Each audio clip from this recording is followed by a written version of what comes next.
Action! Season 1 existed as an entire story, and they found a really, really good way to continue that story, but also to continue that feeling of it being a thriller, the tension, high stakes.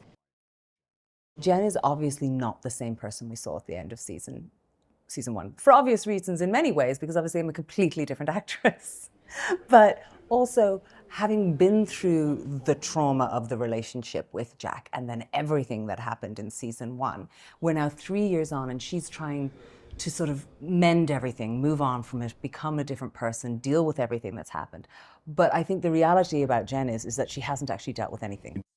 Jen has identified that Jack is narcissistic and toxic and manipulative and all of those things. And she knows that about him and knows that that's not what she wants. And she's found Connor, who is, the complete opposite. He's a gentleman and he's kind. And, they sort of refer to it in the script quite a lot of him being safe. It's like being a drug addict and you know something's bad for you and you just keep going back to it even though you know it's bad. And like Jack is her drug. He is a textbook narcissist, so charming when he wants to be and just pulls you in and pushes all your buttons and says all the right things. And even though you know he's wrong for you and you're like, you're bad, he comes back and he says the right things again and he can just pull you back in. When you've been through something that Tasha and Jen have been through, I think you're sort of bonded for life.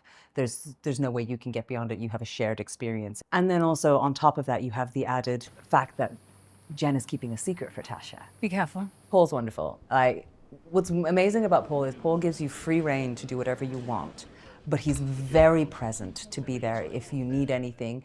Little tweaks here and there. Like, I trust him implicitly. I think his direction is concise and extremely on point. What did they say that one day, wasn't it 45 degrees one day on set?